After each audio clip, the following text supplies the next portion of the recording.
যারা যারা কন্টেন্ট মনিটাইজেশনের জন্য অপেক্ষায় ছিলেন, যেমন কি করলে কোন ক্রাইটেরিয়াগুলো পূরণ করলে আপনাদেরকে কন্টেন্ট মনিটাইজেশন দেওয়া হবে সেই চিন্তায় ছিলেন, সেই চিন্তা অবসান ঘটেছে। তাই আজকে সেই 3টা ক্যাটাগরি বা সেই 3টা ক্রাইটেরিয়া নিয়ে আজ আপনাদের মাঝে চলে আসছিলাম। আসসালামু আলাইকুম, আপনারা সবাই কেমন আছেন? আমি ভালো আছি। তো কে কেমন আছেন অবশ্যই কমেন্টে একটু জানাবেন। তো আজকের বিষয় হলো কন্টেন্ট মনিটাইজেশন। কন্টেন্ট মনিটাইজেশনের জন্য আমাদেরকে 3টা ক্রাইটেরিয়া দেওয়া হয়েছে।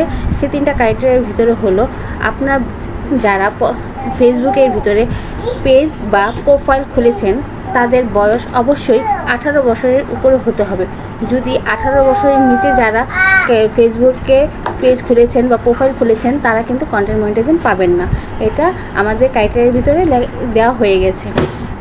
দ্বিতীয়ত, আপনার অবশ্যই 3 মিনিটের ভিডিও থাকতে হবে। প্রতি সপ্তাহে 3টা হলো 3 মিনিটের ভিডিও থাকতে হবে। কারণ আমরা এখন সবাই বেশিরভাগই রিল নিয়ে কাজ করা শুরু করেছি, রিল নিয়ে এগিয়ে যাচ্ছি, রিল নিয়ে আমরা সবসময় এগিয়ে যাওয়ার চেষ্টা করছি। কিন্তু এখন ফেসবুক বলে দিয়েছে শুধু রিল নিয়ে কাজ করলে হবে না, আপনাদেরকে অবশ্যই বড় বড় ভিডিও আপলোড করতে হবে। বড় ভিডিও হলো কমপক্ষে হলো আপনাকে 3 মিনিটের বেশি ভিডিও আপলোড করতে হবে, প্রতিদিন পারলে একটা করে, তাহলে আপনার কন্টেন্ট মনিটাইজেশন পাবেন। আর তৃতীয় কথা, আপনার ভিডিও একটা অবশ্যই ফর ইউতে থাকতে হবে এবং সেই ভিডিওর ভিতরে ইউজ পরিমাণ ভিউ থাকতে হবে।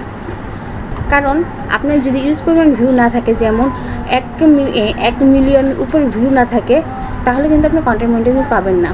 তাই আপনার ভিডিওগুলো অবশ্যই সুন্দর করার চেষ্টা করবেন এবং আপনার ভিডিওগুলোর ভিতরে ভিউ আনার চেষ্টা করবেন। ভিউ আনতে গিয়ে আবার কিন্তু ভুল করে আপনি আবার অন্যের ভিডিওগুলো না দেখার চেষ্টা করেন না, কারণ অন্যের ভিডিও দেখলে কিন্তু আপনি শিখতে পারবেন। তাই বলছি, এই 3টা ক্যাটাগরি যার ভিতরে আছে, যার পেজের ভিতরে আছে, সে অবশ্যই কন্টেন্ট মনিটাইজেশন পেয়ে যাবেন। তাই আপনারা ভালো করে কাজ করার চেষ্টা করুন এবং সবচেয়ে বড় কথা হলো সবসময় আপনারা অ্যাক্টিভ থাকার চেষ্টা করবেন। কারণ যত আপনারা অ্যাক্টিভ থাকবেন ততই দেখবেন আপনাদের পেজটা গ্রো করবে। আর আপনারা শুধু অ্যাক্টিভ থাকলেই হবে না, যেমন আপনি অ্যাক্টিভ আছেন কিন্তু সেটা কীভাবে, আপনার নেট অন করে রেখেছেন বা ডাটা অন করে রেখেছেন, সেটা কিন্তু আপনাকে অ্যাক্টিভ বলবে না।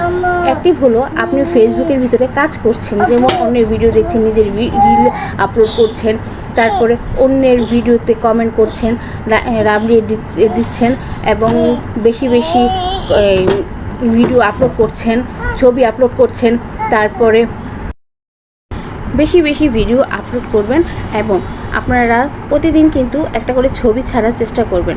এখন কিন্তু ছবিও ছাড়তে হয়, আমাদের ছবি ছাড়তে হয়, পোস্টও করতে হয়, তা এগুলিও করতে হবে প্রতিদিন। কিন্তু সবগুলি ছাড়তে, যেমন আপনাকে পোস্ট ছাড়তে হবে, আপনাকে ছবি আপলোড করতে হবে, আপনাকে বড় ভিডিও দিতে হবে এবং আপনাকে রিলস আপলোড করতে হবে। এগুলি যদি আপনি করতে পারেন তাহলেই আপনি দেখবেন খুব তাড়াতাড়ি আপনাকেও কন্টেন্ট মনিটাইজেশন দেওয়া হবে। আমার ভিডিওটা যদি আপনাদের কাছে একটু হলেও ভালো লাগে অবশ্যই একটু শেয়ার করে দেবেন আর একটু কমেন্ট করে জানাবেন। Bye bye.